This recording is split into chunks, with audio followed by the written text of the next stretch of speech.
Before we start, a quick note about what this channel is and what it isn't. This isn't a recap channel, and it's not a highlight reel. We're here for the parts of Panem that happen after the cameras turn away, the systems behind the games, the contracts hidden inside victory, the lives that keep unfolding long after the anthem ends. Each video on this channel is built to slow things down, to follow the logic the capital relies on, the details it hopes you won't connect, and the people who live with the consequences year after year. If that's the kind of Hunger Games analysis you're looking for, you're in the right place. Subscribing just means you'll keep a seat here when we move on to the next story. Now, let's start where Panem always wants you to stop paying attention.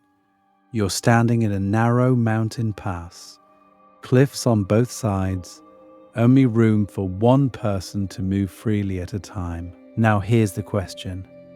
Does the strongest warrior win here, or the one who chose this pass in the first place? What if the arena itself has already decided who walks out and who doesn't, before a single sword is drawn? You see the same thing in a dimly lit MMA cage corner. One fighter's back is touching fence, feet square, nowhere to go. The other is cutting angles, using the cage door, steering the whole fight. At face value, it looks like he's just better. But here's the real question. Is he better, or did he quietly turn that cage into his own custom-made arena while the other man thought they were in a neutral ring? Zoom in even closer. It's you, at a cluttered desk before a big presentation. 10 tabs open, phone buzzing, random papers everywhere. You tell yourself you just need to try harder, focus more, power through. But how many of your past wins and losses were actually decided by terrain, timing, and environment, rather than raw ability? How many failures of willpower were really you fighting in someone else's arena? History, sports, even behavioral science keep whispering the same uncomfortable thing. The most dominant warriors, gamers, and negotiators often aren't just better fighters. They're better arena designers. They refuse to fight on neutral ground. Roman gladiators trained for specific layouts and weapon matchups that tilted the odds. Sun Tzu obsessed over terrain so much that entire battles were effectively over before troops ever met. That part matters because it flips the usual story we tell ourselves about strength. We think victory is about talent, courage, raw skill. But there is a lot to uncover here. In MMA, cagecraft can win rounds with nothing more than ring control and positioning. In esports, top teams drill map control and timing windows so precisely that the opening minutes of a match are almost scripted. In both cases, the side that shapes the arena almost can't lose because they've turned space and time into silent teammates. So where does that leave you in your own district, in your own daily games? You walk into interviews, negotiations, even difficult conversations assuming the field is neutral. It almost never is. Behavioral science shows that small environment tweaks, cues, defaults, friction change behavior more reliably than sheer effort. This is where we talk about the quiet power of choosing the room, the schedule, even who's present before the fight begins. By the end of this video, you're going to see arenas everywhere, in war stories, in esports maps, and in that just a coffee chat with your boss. We're going to cover how people throughout history have rigged the battlefield, the boardroom, and the browser window, and how you can start doing the same. Because the next time you step into a fight, the real move might be to redesign the arena first. Why you keep losing in someone else's arena. So here's the uncomfortable twist.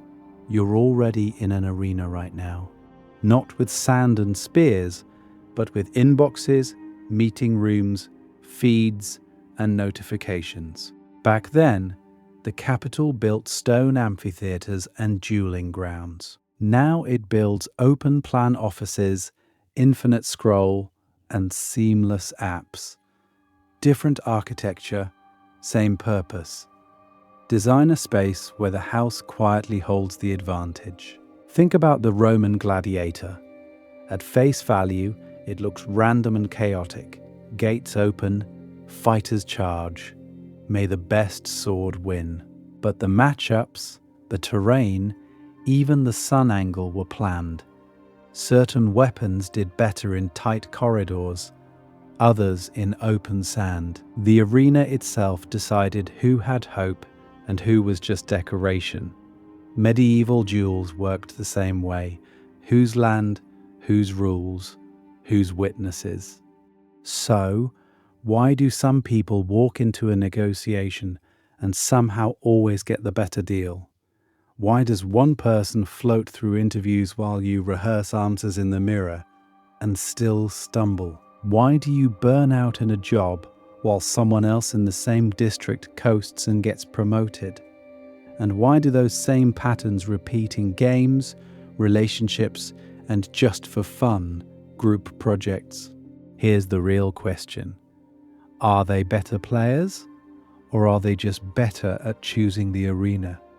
In history, victory was never the end of the games. Win a small skirmish, your reward is command of a larger army on a more dangerous front. Survive the gladiator pit? You're now a celebrity whose entire life is scheduled, taxed, and surveilled. That part matters because it mirrors the corporate ladder. You win the performance review, get the promotion, and wake up in a bigger arena with more meetings, more metrics, and even less control over your time. Your current life arena is built out of very ordinary pieces. Your schedule, your workspace, your social circle, your digital environment. But each of those quietly rewards certain behaviors and punishes others. Open Office? It rewards availability over focus. Group chats and endless email threads? They reward quick replies over deep work. Social feeds? They reward outrage and performance over reflection. And here's the twist.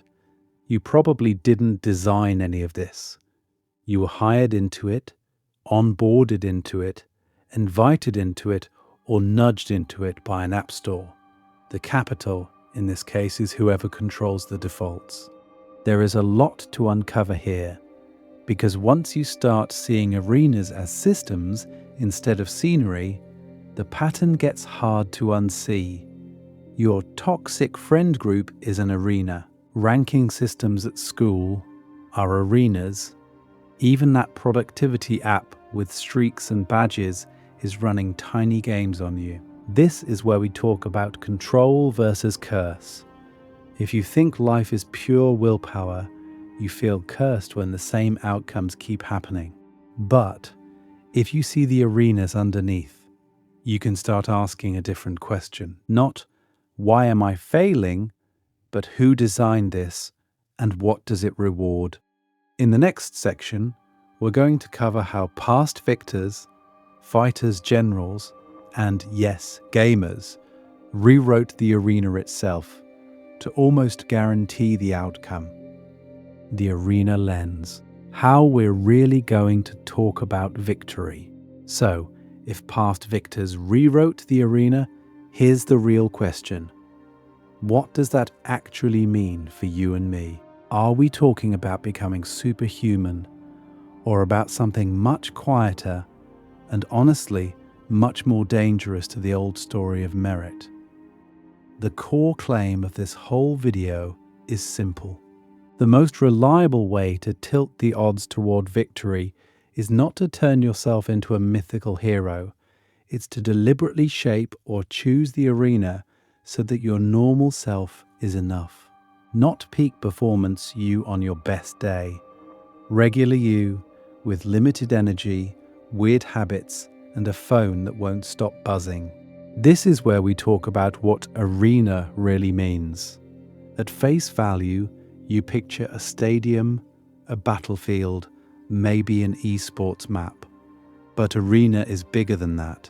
It's the physical terrain under your feet, the rules of engagement that say what's allowed, the timing windows that decide who's early and who's already too late. It's information flow, resource placement, even the social norms in a room that quietly tell you who's allowed to speak. Once you start seeing that, a pattern snaps into focus. We're told that willpower and merit decide everything. Work harder, grind more, want it badly enough. But the arena is always there in the background, amplifying some people's strengths while magnifying other people's weaknesses. Why does a calm, methodical strategist look unbeatable in a tight choke point, then suddenly fragile in open space? Why does a charismatic talker dominate a loose meeting and then fall apart in a formal written exam? History is full of this.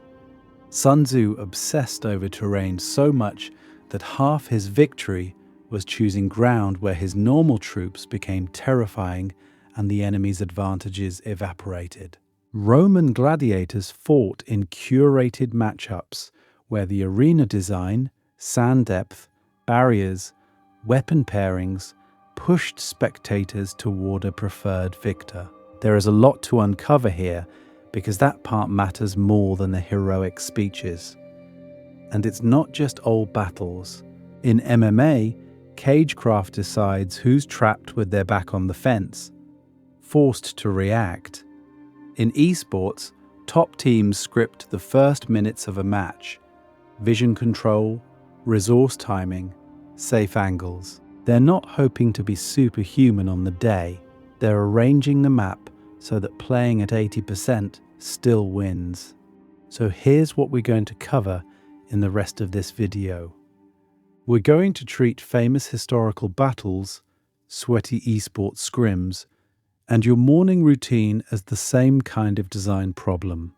Who does this arena want to win? Why does one workplace quietly reward aggression while another rewards patience?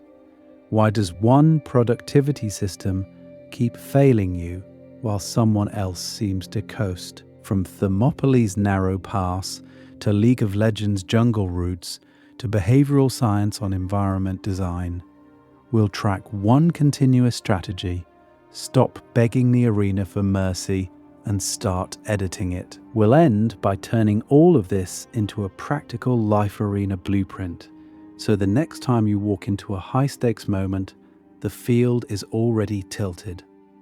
On purpose.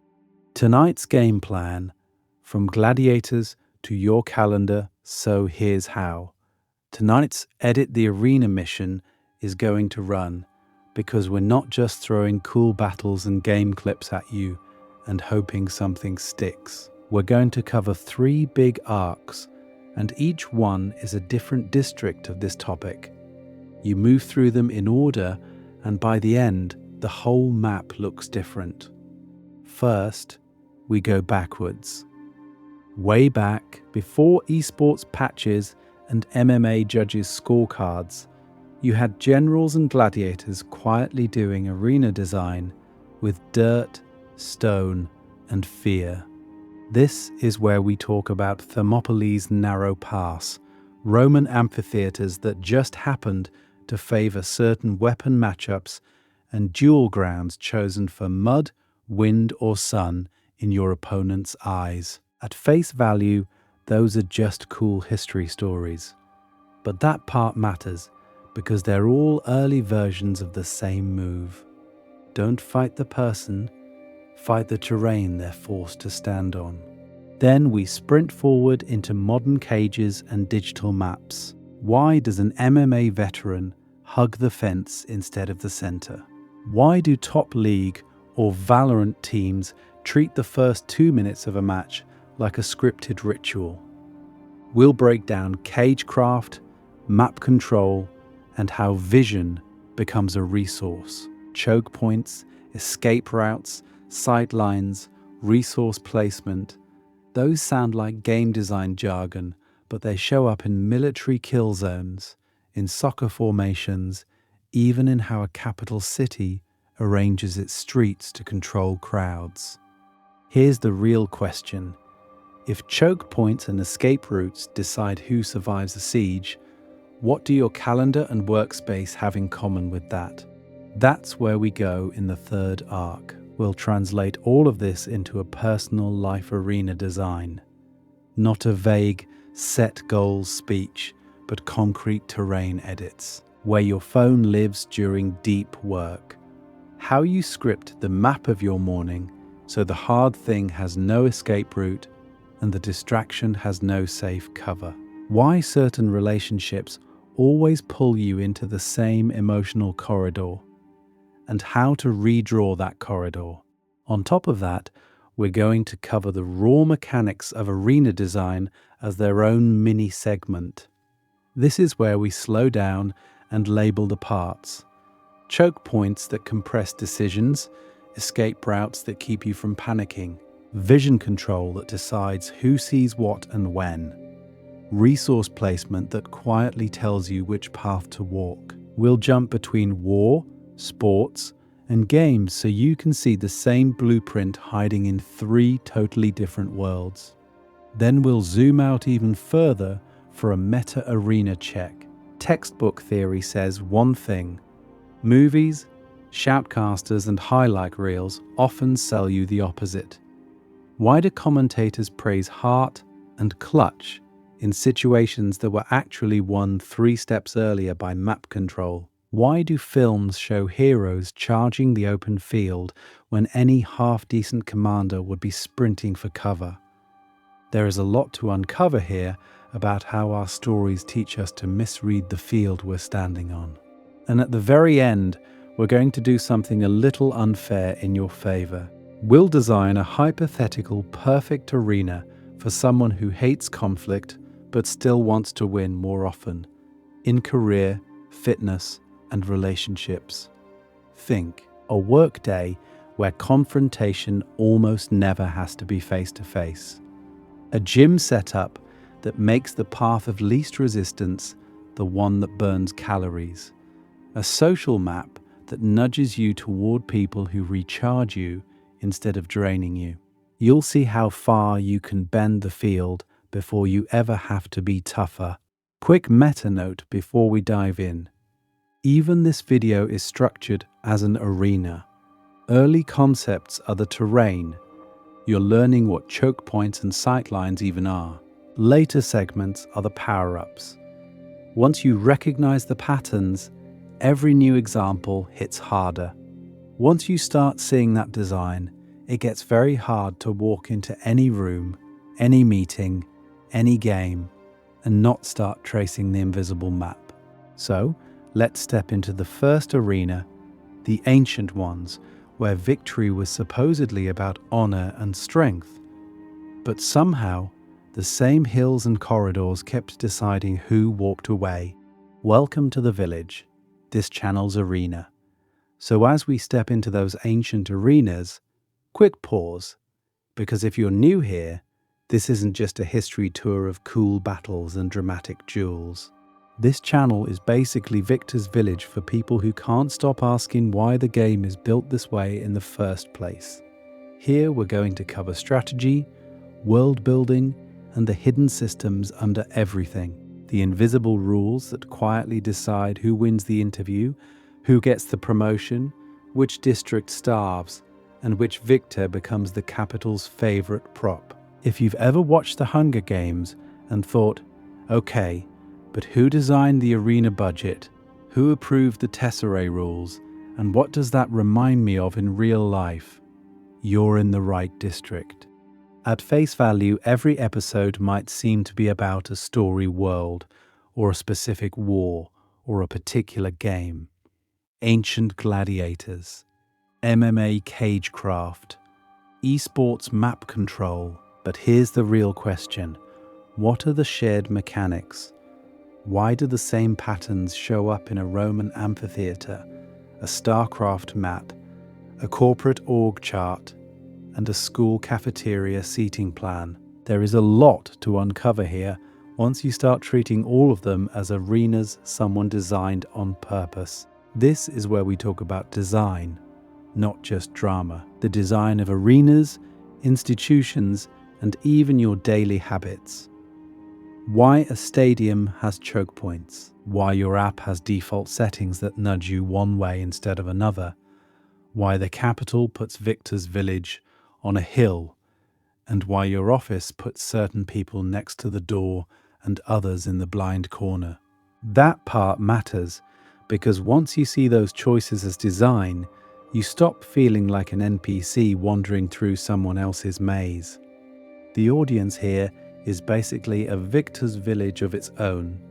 People who enjoy picking apart mechanics, asking uncomfortable why questions, and quietly rigging systems in their favor. You're the person who notices that the strongest warrior isn't always the last one standing, that the loudest coworker isn't the one with the real power, and that the neutral rules of the game usually have a hidden relationship to whoever built them. You don't just want motivation, you want the map. So, if you're into deep dive, no fluff breakdowns of how things are really set up and how to play them smarter, you can stick around, hit subscribe, or just mentally move into this little village of overthinkers. New arenas, new systems, same underlying promise. By the end, you should walk away with at least one tool you can actually use. And in the next segment, we're going to prove this whole arena idea isn't self-help vapor. We'll go into the actual fields and amphitheaters where wars, duels, and empires were decided before the first sword swing. Once you see how they did it, Snow's strategy, and your own, starts to look very different. When the ground wins the battle, Thermopylae and beyond. So when we say arenas decide outcomes, we're not just talking about TV stages and training montages. Some of the most famous against all odds victories in history were really arena choices in disguise. Thermopylae is the poster child. You have Xerxes, king of the Persian Empire, rolling in with an army that's been estimated in the hundreds of thousands. On paper, it's not a fight, it's a steamroller. And yet a few thousand Greeks, including the 300 Spartans you've heard way too many slow-motion speeches about, step forward anyway. Why? Because they don't meet Persia in an open field. They pick a gate. Thermopylae is literally the hot gates, a narrow coastal pass where steep mountains squeeze the road down to a tight corridor. This is where we talk about design. The Greeks look at their own strengths: heavy armor, tight shield walls, brutal close quarters discipline. Then they look at Persia's strengths: cavalry, archers, sheer numbers. At face value, that matchup is a disaster, unless you put it in a hallway. In that choke point, Persian cavalry can't maneuver. Flanking isn't an option because there's rock on one side and sea on the other. The numerical advantage gets compressed into a few shield widths of contact. Suddenly, it doesn't matter if you brought 10,000 friends. Only the front row can actually stab anyone. The Greeks have basically turned Thermopylae into a custom arena built for their fighting style. Short range, high armor, maximum friction for the invader. Here's the real question. Was that courage or was that engineering? Because if you read Sun Tzu, he keeps hammering the same point. The wise commander wins first, then goes to war. The foolish commander goes to war first, then looks for a way to win. Terrain, timing, and position are his version of arena design. Many battles, he argues, are decided before the first clash because one side has already chosen ground that stacks the odds so hard the outcome becomes almost a formality. And Thermopylae is not some one-off miracle.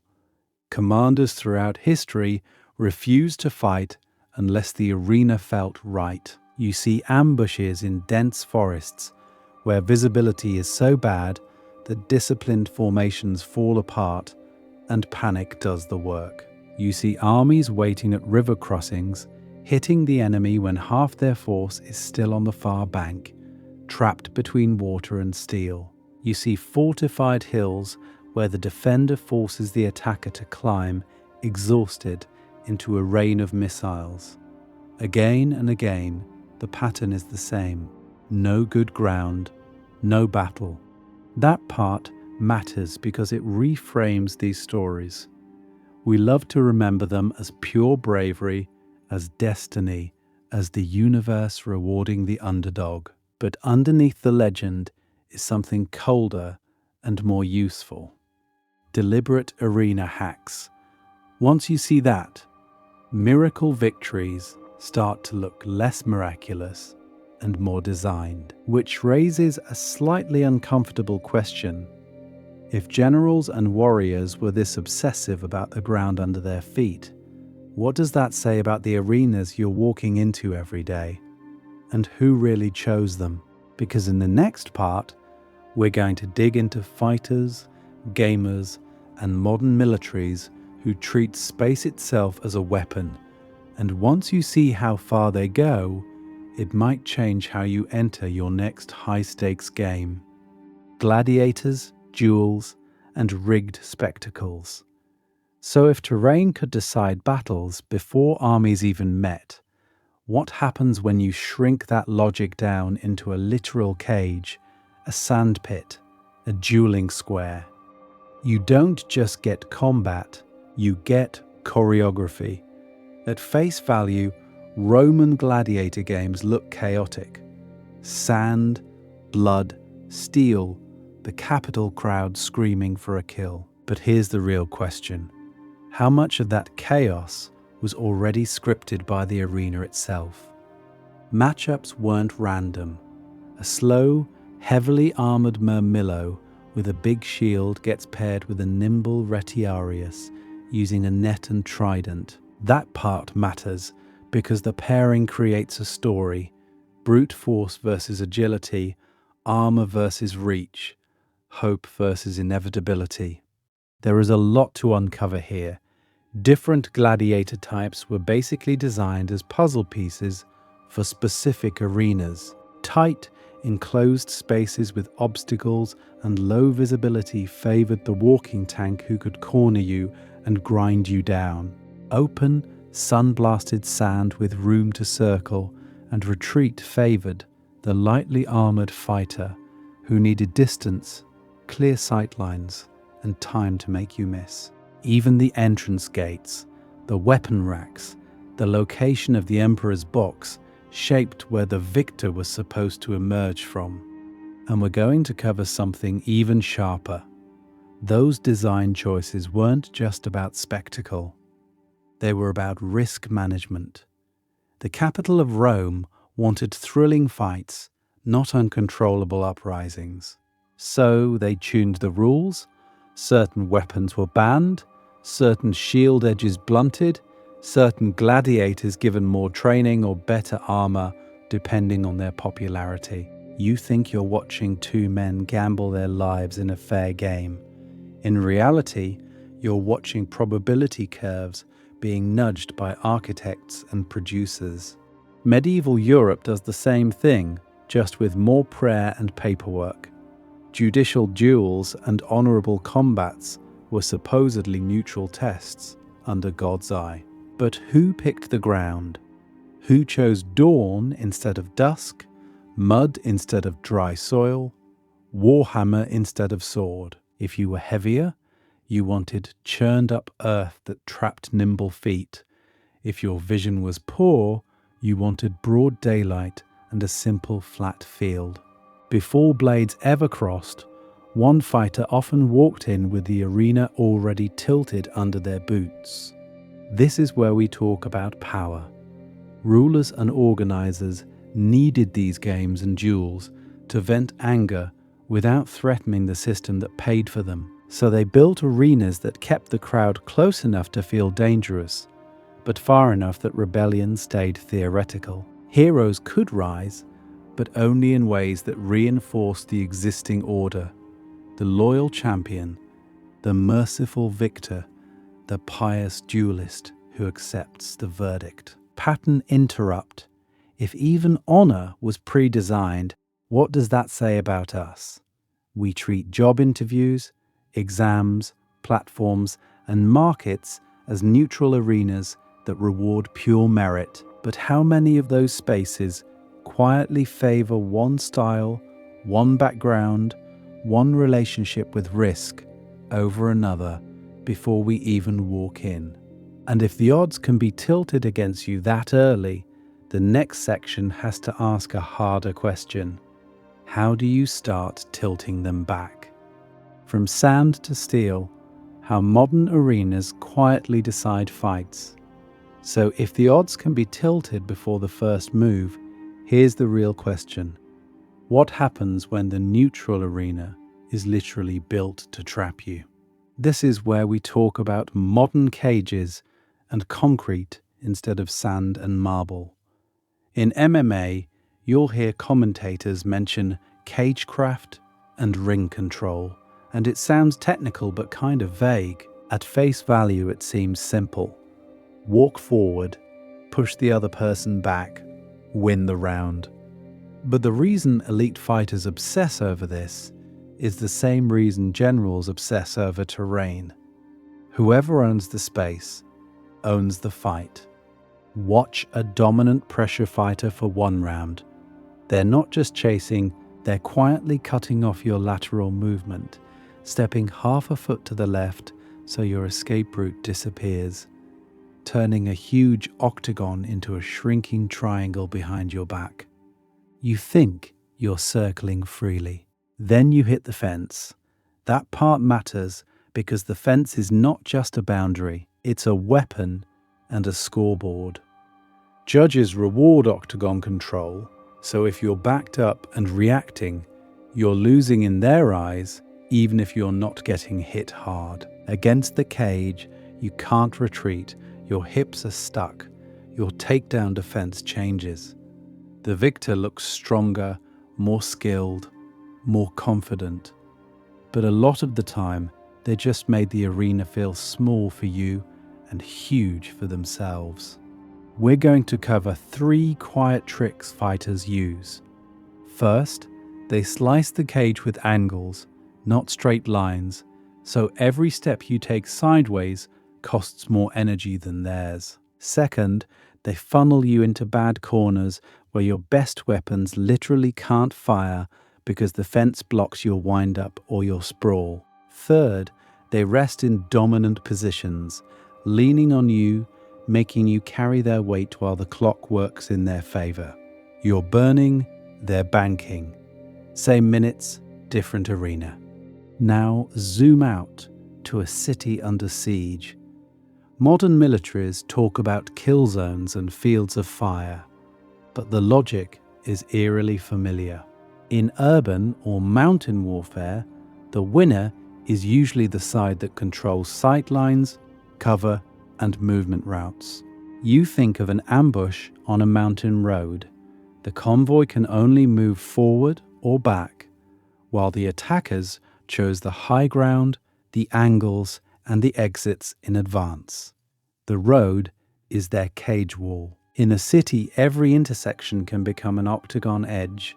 Windows turn into firing angles. Alleys become choke points. Soldiers rehearse routes the way top MMA camps rehearse cage-cutting patterns, or esports teams drill map control. By the time contact happens, the real fight was already decided by who shaped the arena. And again, from the outside, it just looks like superior skill, better aim, better tactics, better talent.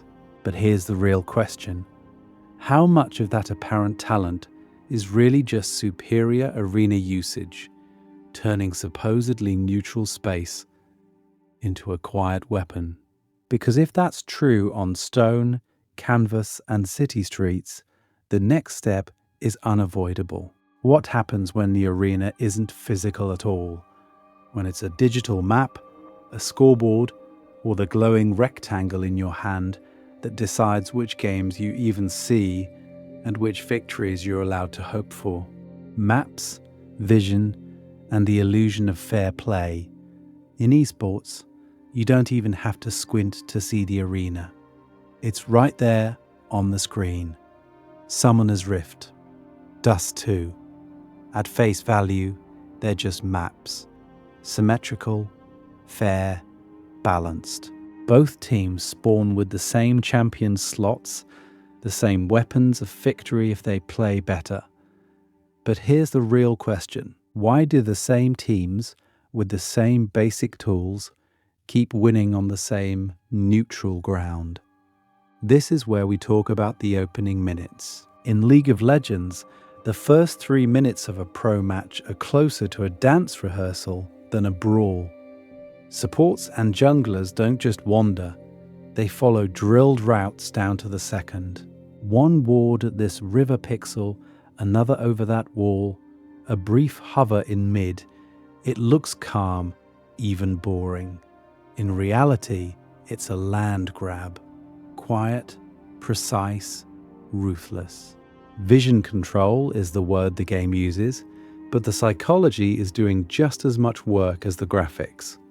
When you place a ward, or in CSGO when you hold an angle with an AWP, you're not just trying to see the enemy. You're telling them, you move here, you die. You turn this corner, you're on camera. That part matters, because once a district of the map feels unsafe, rational players stop going there. The arena shrinks without a single shot fired, and the map itself is an accomplice. Notice where the resources are. In League, dragons and Rift Herald don't spawn randomly.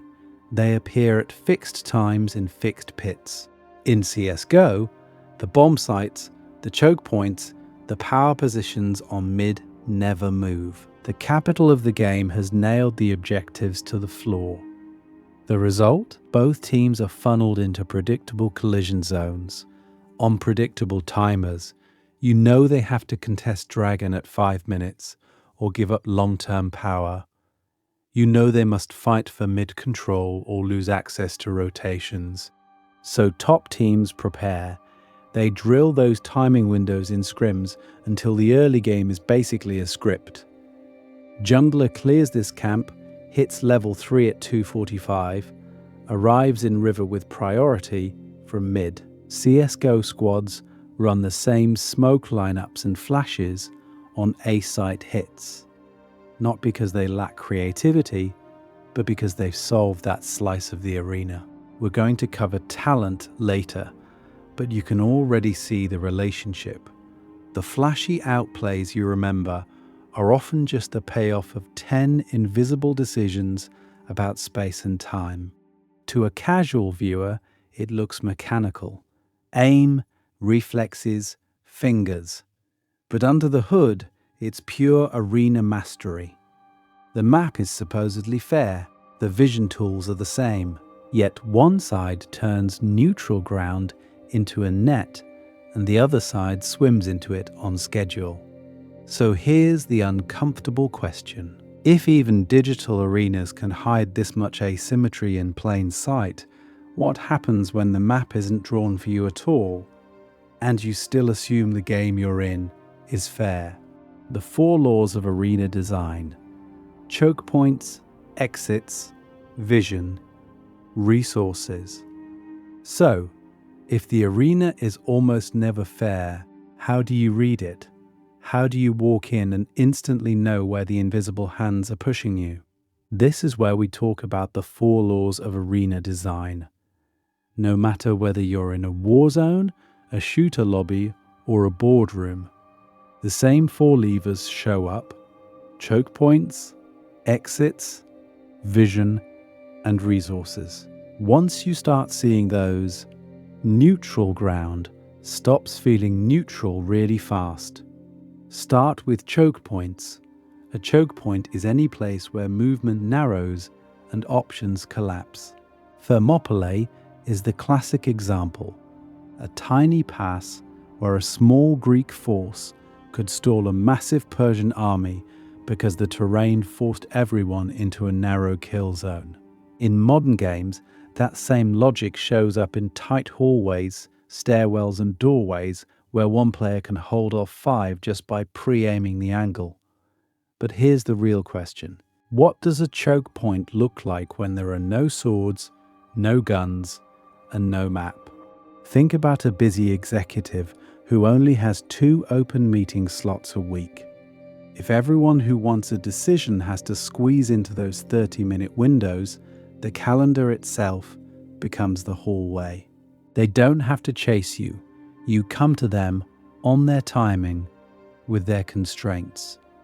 That part matters because whoever owns the choke points quietly owns the pace of the game. Next, exits. If choke points are where you're funneled in, exits are how you get out, or if you can get out at all. In battle, that's the retreat path that keeps your army from turning a bad day into a massacre. In MMA, it's your ability to circle off the cage instead of getting pinned and eaten alive on the fence. So, what does an exit look like in your daily arenas? It's your savings account that lets you walk away from a toxic job. It's having a second job offer in your inbox before you negotiate. It's the financial buffer, the alternative district, the other arena you can move to. The more exits you have, the bolder you can fight, because the cost of losing this round drops. The capital always tries to make sure you feel you only have one path. Arena designers do the same. Then there's vision. Who sees what and when? In war and games, information is power. Scouts on the ridge, drones in the sky, or that one teammate who actually checked the minimap. At face value, everyone's playing the same match, but if one side has better vision tools, the game is already rigged. In life arenas, vision is who sees the metrics, the emails, the real numbers. Does your manager see performance dashboards you never get? Do some people get the agenda days early while others walk in blind?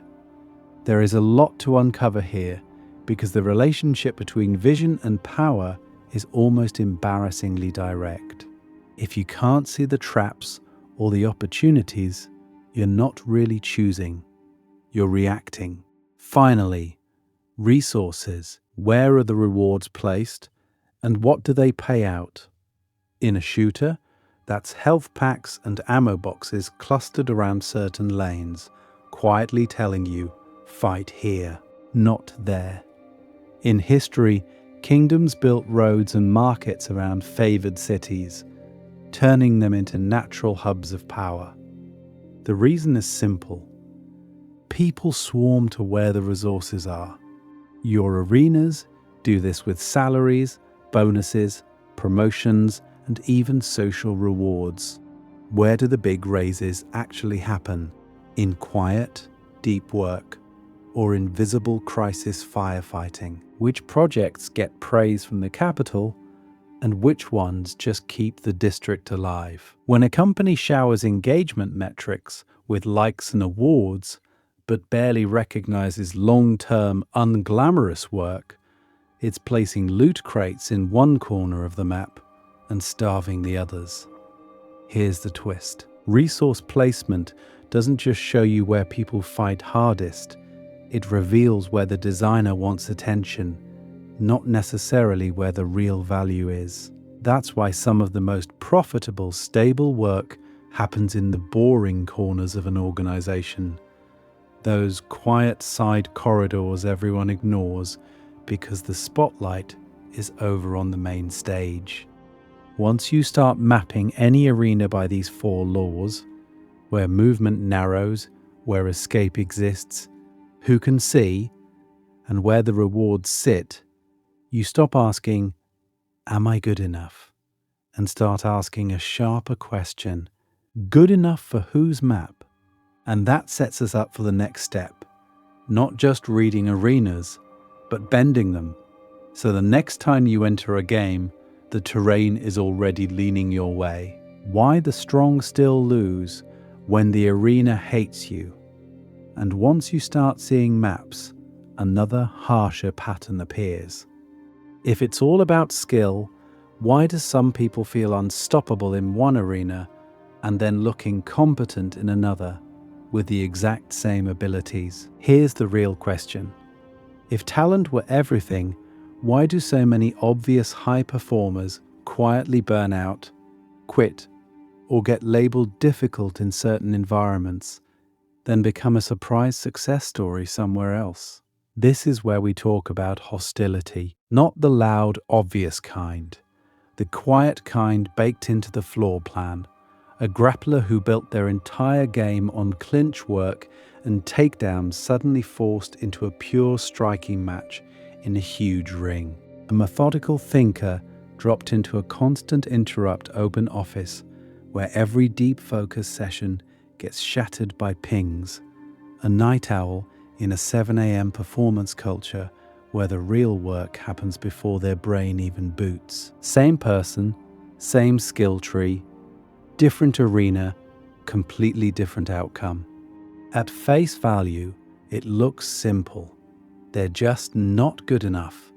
That part matters because this is exactly how a misaligned arena gaslights you. When the rules punish your strengths and amplify your weaknesses, every loss feels personal. Every missed promotion, every failed project, every broken relationship starts to read as a character flaw. You assume you're the problem, while the system quietly keeps rewarding a totally different default playstyle. Think about MMA cagecraft for a second. Some fighters win rounds mostly by controlling where the other person can stand, move, or escape.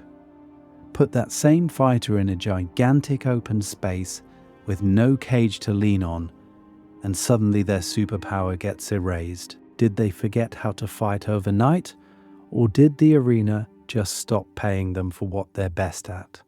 So try this thought experiment.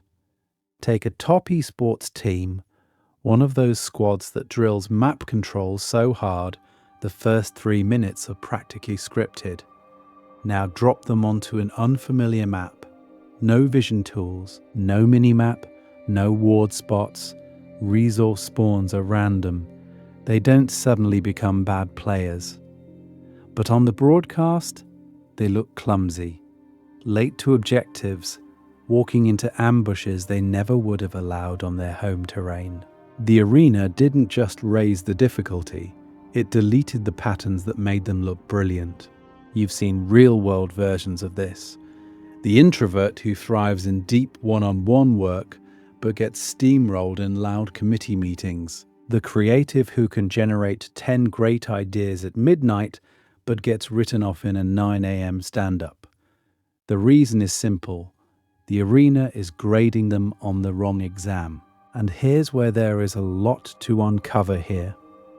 If arenas can swing outcomes this hard, why do most systems pretend to be neutral? Why does every company handbook, every school policy, every standard process talk as if it's just pure merit, pure effort, pure will? Who benefits from that illusion? Because once you admit the arena is not neutral, someone has to admit they chose it. And in the next section, we're going to cover exactly who keeps choosing the map you're fighting on and how to stop playing their game by accident. Who builds the arena and why they need you to believe it's fair. So if the arena isn't neutral, here's the real question. Why would anyone already on top ever build an arena where they could lose? If you're the capital, why allow elections you might not win, markets where your company can be undercut, exams where the wrong student can outscore the minister's kid? Why not just rule by pure force, pure terror, No pretense of choice at all. At face value, domination without risk sounds safer. No games, no surprises, just control. But pure fear has a problem. When people believe there is zero chance to win, two things happen. Some rebel because there's nothing left to lose. Others shut down into apathy because nothing they do matters. Neither of those is stable. Neither keeps the factories running or the districts quietly feeding the capital. So power does something smarter. It builds an arena. This is where we talk about hope versus fear as a deliberate design choice. A tightly managed contest with rules, referees, and rare winners gives you just enough hope to keep playing and just enough fear to stay in line. You could be chosen, you could be promoted, you could be the next viral success. You probably won't, but you could. Look at Rome. Mass executions send a message, sure, but they end the story. Gladiator games, though, that's gone-going narrative. A condemned fighter might survive, might even become a hero of the arena. The crowd sees blood and mercy in the same afternoon. The empire looks brutal and generous. At once, the odds are microscopic, but the promise is visible. Authoritarian crackdowns work the same way. They don't only disappear dissidents in the dark, they also host carefully managed elections, scripted debates, talent shows, scholarship exams. One wrong move and you're crushed. But officially, there was a contest, there was a process. There is a lot to uncover here about that relationship between spectacle and obedience. That part matters because visible winners are the strongest propaganda. The single kid from your district who gets into the elite school. The one startup that escapes the corporate kill zone. The creator whose video suddenly explodes. Their existence tells a story. If they made it, the arena must be fair. Never mind that the rules, the timing windows, the resource placement were all tuned to favor a tiny, predictable slice of players. And notice how those winners are displayed. Victors' villages on the hill, corner offices with glass walls. Success stories pushed to the front page. They're close enough for you to see, far enough that you can't touch.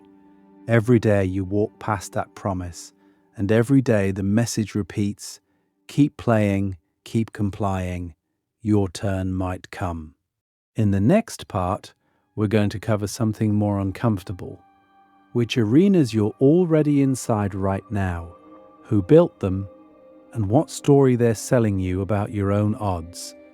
Because once you see that, you can't unsee it. Your daily life as an arena, work, apps, and social circles. So let's pull this out of Panem and drop it straight into your Tuesday morning, because you're already walking through arenas before you've even checked your phone. Your bedroom is Arena 1. The games start the second your alarm goes off. What's the choke point? Those first 30 seconds where you either stand up or hit snooze. Your escape route is literally built in. That button that promises 5 more minutes and quietly steals 45. Vision is rigged too. Do you see sunlight, a book, a glass of water, or a glowing screen with 30 notifications? That part matters because whatever you see first is effectively your opening ceremony. Then you move into the bathroom and kitchen, another arena, limited time before work becomes the resource you're spending. Is the coffee machine prepped, or do you have to fight through clutter and decision fatigue? Are snacks in reach or buried? You're not weak for grabbing the sugary thing. The arena was arranged so it's the easiest resource to claim. Commute time? That's the tunnel leading to the capital. You have a choke point of attention. Podcast, news, music, or doom scroll. Here's the real question. Who decided that your default is open social media and let it flood your brain before 9 a.m.? The escape route is always there. You could stare out the window, but the arena keeps the most stimulating option one tap away. Workplace next.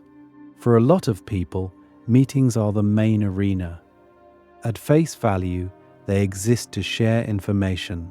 In practice, they're games that reward whoever speaks first, loudest, or most confidently. Choke points are the agenda slots and who controls the calendar. Vision is whoever's slides fill the big screen. Extroverts get home field advantage.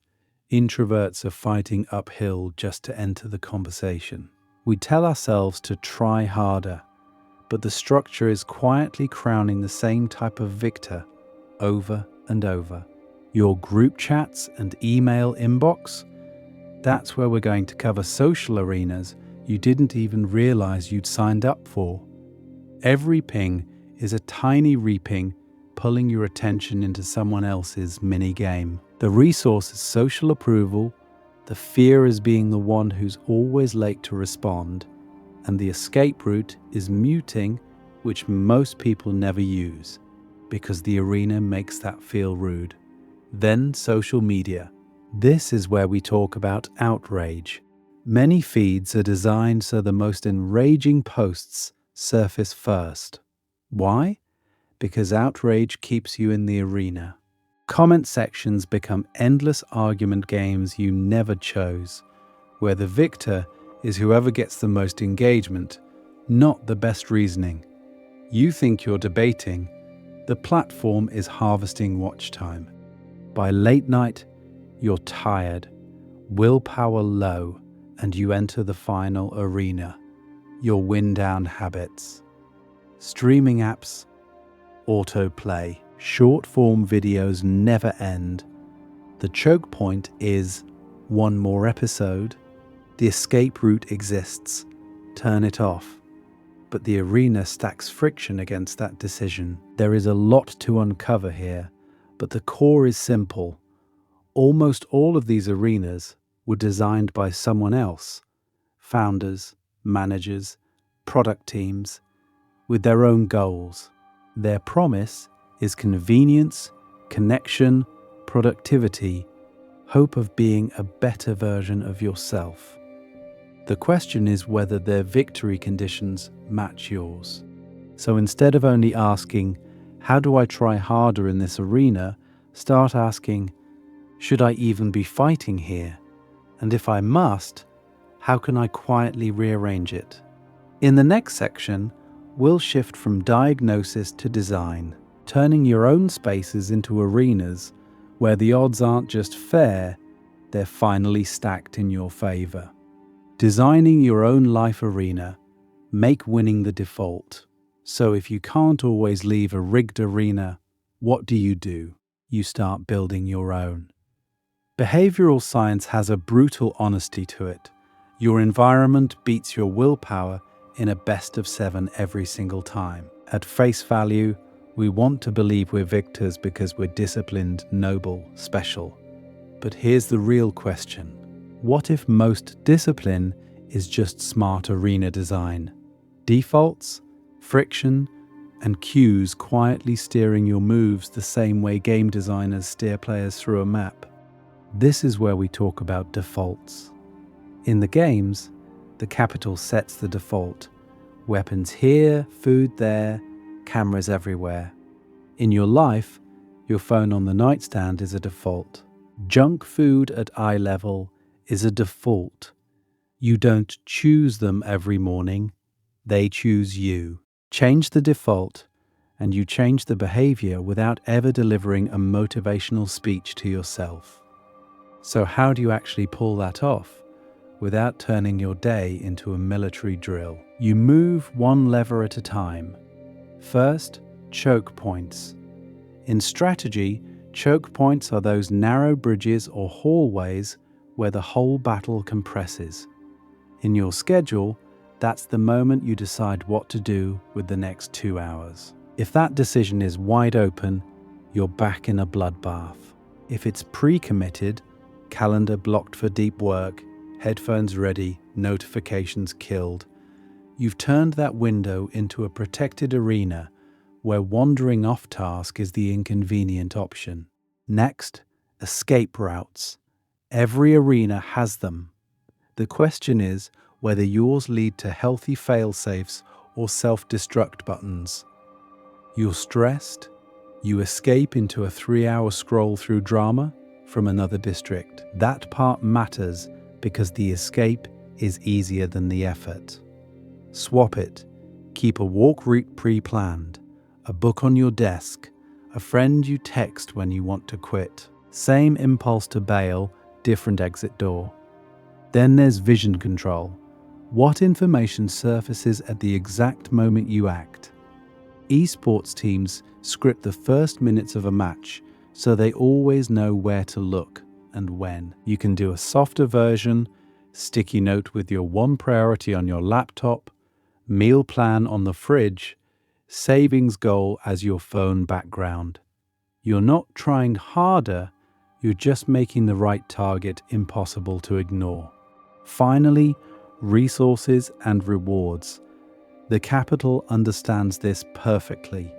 Win, and your whole district gets food and celebrations. You can rig smaller stakes, pay yourself with guilt-free leisure after a workout, reserve your favorite coffee shop only for writing, keep the good snacks paired with reading instead of mindless viewing. You're training your brain that certain behaviors unlock the good stuff.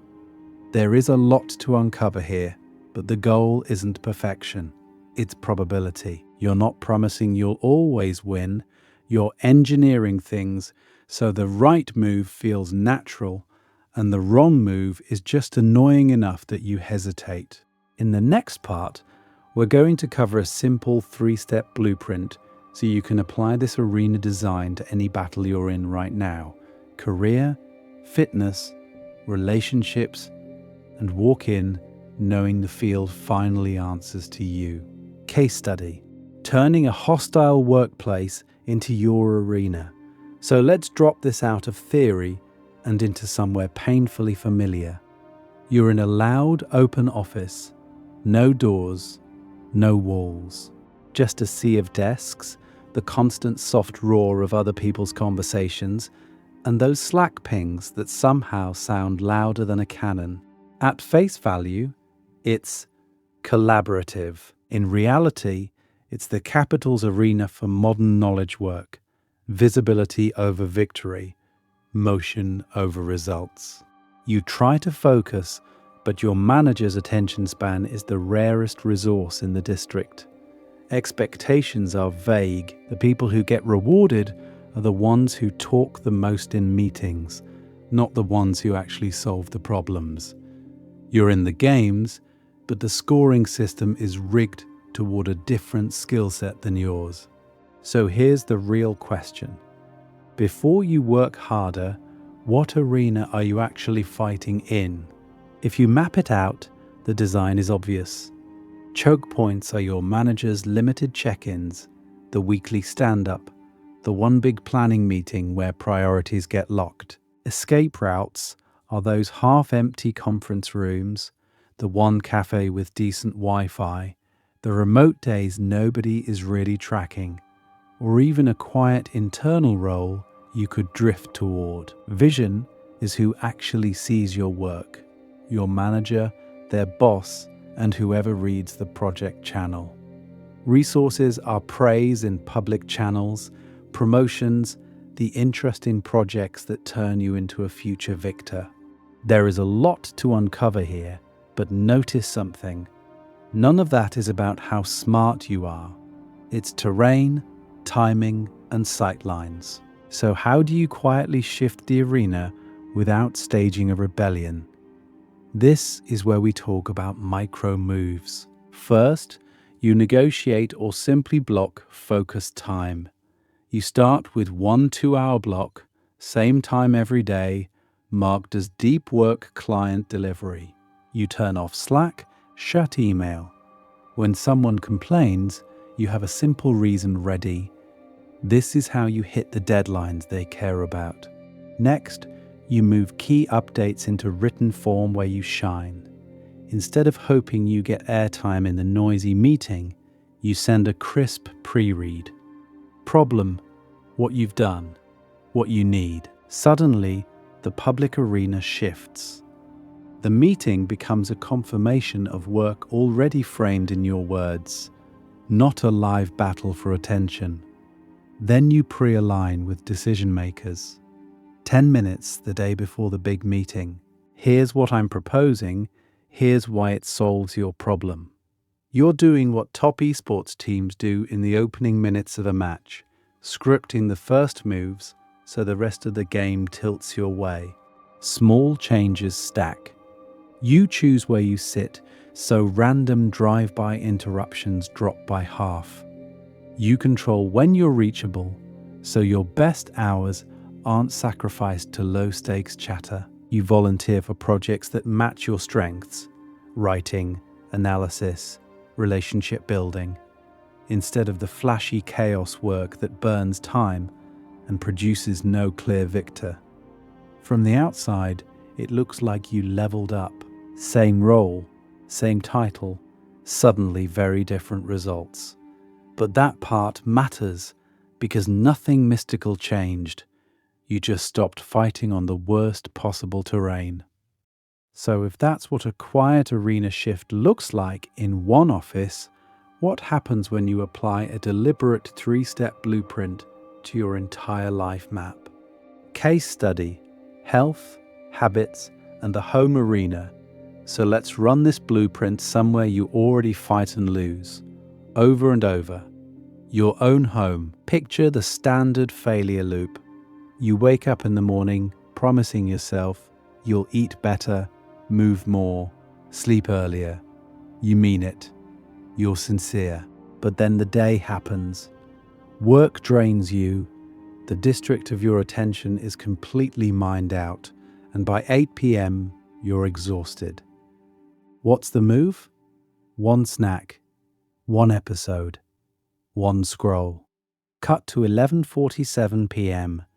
You're half asleep on the couch, crumbs on your shirt, blue light in your eyes, and that familiar late-night regret loading in the background. You lost the health games again, and it feels personal, as if you're just weak. But here's the real question: what if the loss was mostly terrain? This is where we talk about the home as an arena. At face value, it's just rooms and furniture. In practice, it's choke points, escape routes, vision, and resources. The main choke point is that evening decision window. The moment you walk in the door, the moment you finish dinner, the moment you think, I should get ready for bed, and instead open one more app. Those are the doorways where the match is decided before anything dramatic happens. Then you've got escape routes, the easy junk food within 3 seconds of opening a cabinet, the infinite content waiting on your phone, console, or TV, promising fake rest and cheap hope. Every notification is basically the capital whispering, stay in the arena a little longer. The vision game is brutal too. Whatever lives on your counter, your coffee table, your lock screen, that's your map overlay. Chips visible, shoes buried, bedroom glowing. No wonder your current self keeps speedrunning the same bad ending. So how do you redesign this without turning your life into a boot camp or relying on mythical future willpower? You move the walls, rearrange the kitchen so healthy options are the default terrain, pre-cut fruit at eye level, water bottle already filled, junk food pushed to a high annoying shelf or out of the house entirely. You pre-commit to walks with a friend right after work, so going out routes you toward movement and social connection instead of straight to the couch. You set up tech limits or literal charging stations outside the bedroom, so crossing into your sleep arena means your phone stays behind, exiled to another district. And then you rehearse. This is the part most people skip. Top esports teams script the first minutes of a match. MMA fighters drill cagecraft until their feet move before they think. You do the same with your evening. From 7:10 p.m., you don't just see what happens, you script, walk, dinner, cleanup, 20 minutes of reading, wind down. You run that route until it feels boringly automatic, until grabbing your shoes is easier than grabbing the remote. There is a lot to uncover here, but the core is simple. You're not becoming a different person overnight. You're building an arena where your current self almost can't help but make better choices. The promise isn't perfection. It's better odds every single evening. And if that can happen in one apartment, what happens when you start redrawing the rest of your life map with the same precision? Speculative segment. Designing the perfect arena for conflict-avoidant winners. So let's push this further. If one apartment can tilt the odds, what would a whole arena built for your wiring actually look like? Not the arena the capital keeps shoving you into with loud meetings and instant replies and performative outrage. An arena where a conflict-avoidant victor quietly runs the games without ever raising their voice. First, define the player. You're thoughtful. You draft better than you debate. In a one-on-one, with time to think, you're sharp. In a fast, loud, 12-person call, your brain blue screens. Social media fights feel less discussion and more public execution. At face value, the world keeps telling you the solution is to toughen up, speak faster, argue harder. But here's the real question. What if the problem isn't you, it's the arena? So this is where we talk about redesign. Your ideal arena is asynchronous. Email, shared docs, written proposals where you can pause, research, and respond on your own clock. One-on-one conversations instead of group showdowns where the most charismatic person wins by sheer volume. Environments where preparation beats improvisation. The way top esports teams script the first minutes of a match so nothing important is left to panic. Now tune the 4 levers. Choke points first. You engineer fewer high-stakes live confrontations. That means declining quick calls that are never quick, and routing big decisions into memos, agendas, and written briefs. Escape routes next. You build in polite deferrals and written follow-ups, so your default move under pressure is, "That's important. I want to think," and send you a proper response, not freezing on the spot. Vision is your third lever.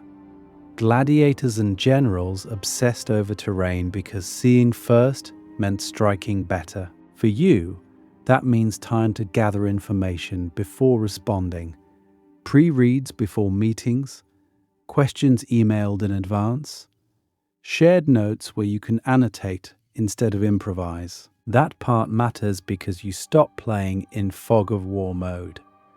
Then, resources. You choose systems that reward clarity and reliability over raw charisma. Roles where the person who documents decisions, tracks projects, and writes the strategy deck quietly controls the narrative. In MMA, fighters with great cagecraft win simply by deciding where the exchanges happen. You do the same with calendars, documents, and deadlines. So what does this look like in real life? Career-wise, you drift toward jobs where deep work and written strategy matter. Research, product, operations, design, law, policy. You set hard boundaries on instant messaging so your day isn't a 24/7 arena of pings. You trade giant public stages for small trusted circles where disagreement feels safe enough that you'll actually speak. And here's the twist. You never had to become loud or aggressive to win. You just had to stop stepping into arenas designed for loud, aggressive players. Once you see that, the relationship between who you are and what you can win changes completely. The next step is obvious. How do you start shifting your current arenas even when the capital thinks it already controls the map? The three-step arena: blueprint, audit, abandon, architect. So how do you actually do that? How do you start shifting arenas when the capital thinks every square of the map already belongs to them? This is where we talk about a three-step blueprint you can run on any current battle you're in: audit, abandon, architect. Step 1. Audit. Pick one arena you're struggling in right now, not 10. 1. Your career, your fitness, that one relationship that feels like a constant game's reaping. Then you map it the way a game designer or a general would. Where are the choke points, the spots where things always bottleneck and you lose? The Monday 9 a.m. meeting, the late night scrolling window, the conversation with your partner that always happens when you're already exhausted. Here's the real question. If you walked this arena as if it were an esports map or an MMA cage, what would you see? Where are the escape routes, the doors you could walk through before things explode? What's your vision like? Do you see problems coming, or do they jump you from the fog of war? And where are the resources? Allies, time blocks, money, energy, information. When you look at all of that at face value, you can ask the blunt question the capital never wants you to ask. Who does this arena currently want to win? Because sometimes the honest answer is not you, which leads to step 2, abandon. There is a lot to uncover here because we're taught that walking away means losing. But ancient generals, duelists, even Sun Tzu understood that the highest leverage move was often to not fight on bad ground. If the terrain, timing, and rules are stacked so hard against you that even a perfect performance barely moves the needle, why are you still in that district? Abandon doesn't always mean burn it all down. It can mean changing roles instead of chasing a promotion that keeps you in a political kill zone. It can mean switching platforms where the algorithm actually rewards the behavior you want to sustain. It can mean redefining what winning is in that relationship so your sanity, not constant sacrifice, becomes the victory condition. That part matters because you're not a tribute obligated to entertain the capital. You're allowed to choose which games count. Then step 3, architect. For the arenas you choose to stay in, you become the quiet arena designer. You don't need a full rebuild, you make one small change in each lever. You nudge a choke point in your favor by moving that brutal meeting or doing your hardest task before messages open. You add a healthy escape route, a pre-planned phrase to pause an argument, a rule that you leave the office at a set time no matter what. You improve vision by setting check-ins, rehearsing tomorrow the way top esports teams script their first minutes on a map, or by literally walking the route of your day and noticing where you always get ambushed. And you move one reward closer to the behavior you want. Good coffee only after a workout, social time only after the hard call is made. Behavioral science is clear. The arena changes you more reliably than willpower. So here's your challenge. Take one current battle and write a 3-point plan. One audit insight, one abandoned decision or boundary, one architect tweak to choke point, escape, vision, or reward. It won't be perfect the first time, but mastery comes from iteration. Teams refine map strategies across dozens of matches, and you'll refine your arenas over weeks until the odds quietly tilt. And once you've done it once, the next question is unavoidable. What happens when you stop redesigning just one arena and start redesigning the entire game's schedule of your life? You were never the problem, reframing failure through arenas. So when you zoom out and look at your whole schedule as a series of arenas, something strange happens. You start to see a pattern that was there the entire time, from ancient mountain passes where a smaller army could stall an empire, to gladiator pits where the capital literally engineered weapon matchups, to MMA cages and tiny esports maps where vision and choke points decide everything before the first punch. The logic never changed. Only the costumes did. Here's the real question. When you walk into a performance review, a group project, or even a family dinner, why do you assume that suddenly the arena stopped mattering? It didn't. Your living room during an argument is as engineered as any games arena. It just has throw pillows instead of mutts. The lighting, the time of day, who's present, what you've eaten, the unspoken rules about who's allowed to raise their voice. That's all terrain. So pause for a second and mentally pull up one painful failure. The job interview that tanked, the relationship that collapsed, the exam, the startup, the creative project that never got past draft 2. At face value, it's easy to say, I just wasn't good enough, and close the file. But what happens if you ask a different question? Was I really outmatched? Or was I just fighting in an arena that punished my strengths and rewarded someone else's? Maybe you're a slow thinker who does brilliant work with time, and you've been judged entirely in fast, high-pressure meetings. Maybe you're great one-on-one, but every important decision in your district happens in loud, open offices or chaotic group chats. That part matters because once you see the mismatch, the emotional weight shifts. It doesn't erase your responsibility. You still showed up, you still made choices, but it replaces shame with strategy. Instead of I failed, so I'm broken, the story becomes I failed, so this arena is giving me useful data. You can renegotiate the meeting format. You can move the conversation to a quieter room. You can choose email over live calls, early mornings over late nights, smaller teams over giant committees. You're not dodging the games, you're changing the map.